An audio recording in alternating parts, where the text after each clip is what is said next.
শুভেচ্ছা সবাইকে, আশা করি সবাই ভালো আছেন। আপনারা এতদিন জানতেন যে সোয়াল্ড শুধুমাত্র একটি অনলাইন ভিত্তিক প্ল্যাটফর্ম। তো যখনই আমরা অনেকের কাছে প্রোডাক্ট বিক্রি করি অনলাইনে, তো অনেকেই কি আমাদের ভিজিট করতে চান, অফিস ভিজিট করতে চান বা আমাদের শোরুমে আসতে চান। যেহেতু গিয়ে সোয়াল্ডের কোনো অফিস বা শোরুম ছিল না, তো আমরা গিয়ে ভাবলাম যে আমরা যদি অফলাইনেও কার্যক্রম শুরু করি সেক্ষেত্রে ভালো হয়। তো আমরা সেই চিন্তাভাবনা নিয়ে গিয়ে অফলাইনেও সোয়াল্ড শুরু করি। আমরা ছোটোখাটো একটা অফিস নেই এবং সোয়াল্ড এখন শুধুমাত্র একটি প্ল্যাটফর্ম না, সোয়াল্ড আরও 2টা প্ল্যাটফর্ম যুক্ত করছি আমরা। সেটা গিয়ে RSS ফ্যাশন নাম এবং গিয়ে আর একটা, আপনারা জানেন যে সোয়াল্ড থেকে যে লাভ হয় সেই লাভের অর্থের একটি অংশ গিয়ে অসহায় মানুষের কল্যাণে দেই। তো আমরা ভাবলাম যে গিয়ে আমরা একটা প্ল্যাটফর্ম খুলতে পারি, ফাউন্ডেশন।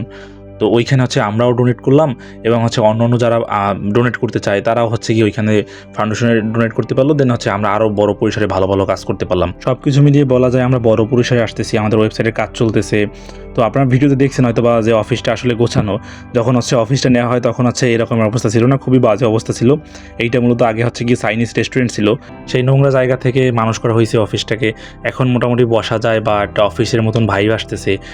শুরুতে যদিও ভিডিওগুলো দেখাইতে পারলে বুঝতে পারতেন আপনারা, শুরু থেকে ভিডিওতে এত পরিমাণ চাপ ছিল, শুরু থেকে ভিডিও নেওয়া সম্ভব হয় নাই। এদিকে শুভর পরীক্ষা চলতেছিল, আমিও গিয়ে ব্যস্ত ছিলাম, এই কারণে ভিডিও নিতে পারি নাই। এখন শেষ পর্যায়ে মনে হইলো যে আপনাদের সাথে শেয়ার করা দরকার। আমরা ডে বাই ডে অফিসটাকে আরও সাজাচ্ছিলাম, কখনো শুভ কাজ করছিল, কখনো আমি। তো এইভাবে গিয়ে আমরা বেশ কয়েকদিন যাবৎ কাজ করি। যেহেতু এটা আমাদের জীবনের প্রথম বিজনেস, এর আগে কখনো ব্যবসা করা হয় নাই বা ব্যবসার ধারণাও নাই তেমন। তো আমরা অফিসের কার্যক্রম শুরু করার আগে ভাবছিলাম যে একটু ছোটোখাটো দোয়ার আয়োজন করলে ভালো হয়। তো শুধুমাত্র পরিবারের লোকজন নিয়ে গিয়ে দোয়ার আয়োজন করি এবং আমাদের যারা প্রতিবেশী ব্যবসায়ী রয়েছে, যেহেতু আমাদের অফিস 2 তলায়, আমাদের নিচ তলায় অনেক ব্যবসায়ী রয়েছে, তাদেরকে মিষ্টিমুখ করাছিলাম আমরা সবাই মিলে গিয়ে বেশ আনন্দের সাথে অফিসের কার্যক্রম শুরু করি। তো সকলে আমাদের জন্য দোয়া করবেন, আমরা জানি ব্যবসাটা ভালোভাবে পরিচালনা করতে পারি এবং গিয়ে আমরা ভালো ভালো আরও কাজ করতে পারি।